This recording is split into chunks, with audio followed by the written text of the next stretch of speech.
বর্তমানে Instagram account hack করা এতটাই সহজ হয়ে গেছে যে হ্যাকাররা হাসতে খেলতে আপনার ইনস্টাগ্রাম অ্যাকাউন্ট হ্যাক করে নিতে পারবে। কিন্তু আমি থাকতে আপনাদের চিন্তার কোনো কিচ্ছু নেই, কারণ এই ভিডিওতে আমি এমন 3টি উপায় বলবো যার দ্বারা আপনি আপনার ইনস্টাগ্রাম অ্যাকাউন্ট হ্যাক হওয়া ও আপনার পার্সোনাল ডাটা হ্যাক হওয়া থেকে বাঁচাতে পারবেন। কিন্তু হ্যাঁ, এর জন্য আপনাকে পুরো ভিডিওটি দেখতে হবে।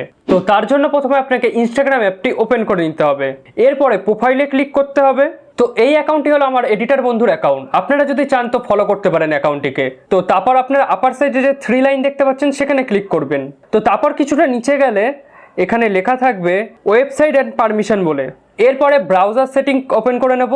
তো তারপর কিছুটা নিচে গেলেই দেখতে পাবো এখানে সেভ ওয়েবসাইট ব্রাউজিং বলে লেখা, এটিকে অন করে দেবো। এরপর থেকে আপনি যখনই আনসিকিউর টাইপ লিঙ্কে ক্লিক করবেন ইনস্টাগ্রাম আপনাকে আগে থেকেই অ্যালার্ট করে দেবে, কারণ যত রকমের হ্যাক হয়ে থাকে এইসব হ্যাক ম্যালেসিয়াস লিঙ্কের দ্বারাই হয়ে থাকে, কারণ হ্যাকারদের দ্বারা ওইসব লিঙ্ক বানানো হয়ে থাকে। আর আপনি যখনই ওইসব লিঙ্কে ক্লিক করবেন তখনই আপনার ফোন সঙ্গে সঙ্গে হ্যাক হয়ে যাবে। আর এরকম যত ফালতু লিঙ্ক আছে সেগুলো থেকে আপনাকে বাঁচতে হবে, কারণ ইনস্টাগ্রামে হ্যাকাররা লটারি, অনেক বড় বড় ডিসকাউন্ট, অনেক অফার প্রমোশন অ্যাডস রান করে থাকে, তাই ওইসব লিঙ্কে ক্লিক করবেন না। সেকেন্ডলি, আপনি আবার আপনার ইনস্টাগ্রাম প্রোফাইলটিতে ক্লিক করবেন, এরপরে যে উপরে আপার সাইডে 3 লাইন আছে সেখানে ক্লিক করে নেবেন।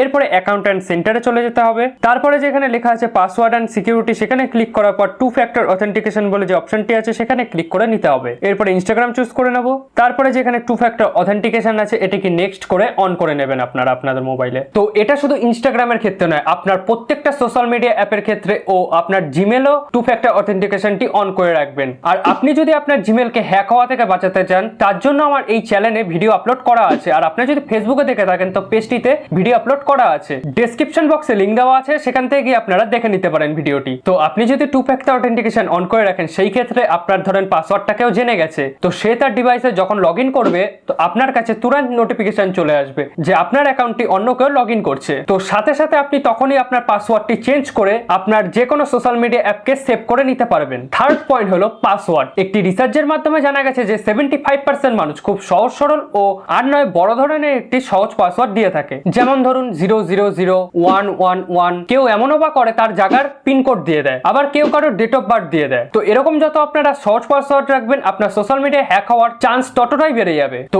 এরপর থেকে আপনারা চেষ্টা করবেন একটু বড় আর একটু কঠিন ধরনের পাসওয়ার্ড দিতে, আর সেটিকে আপনারা কোথাও পারলে লিখে রাখবেন যদি মনে না থাকে। তো এইভাবে আপনি আপনার ইনস্টাগ্রাম ও পার্সোনাল ডাটা হ্যাক হওয়া থেকে বাঁচতে পারবেন। ভিডিওটি যদি আপনি ফেসবুক পেজে দেখে থাকেন তো পেজটিকে ফলো করে দেবেন, আর যদি আপনি ইউটিউবে দেখে থাকেন তো চ্যানেলটিকে সাবস্ক্রাইব করে দেবেন। ভিডিওটি ভালো লেগে থাকলে অবশ্যই একটি লাইক দিয়ে দেবেন।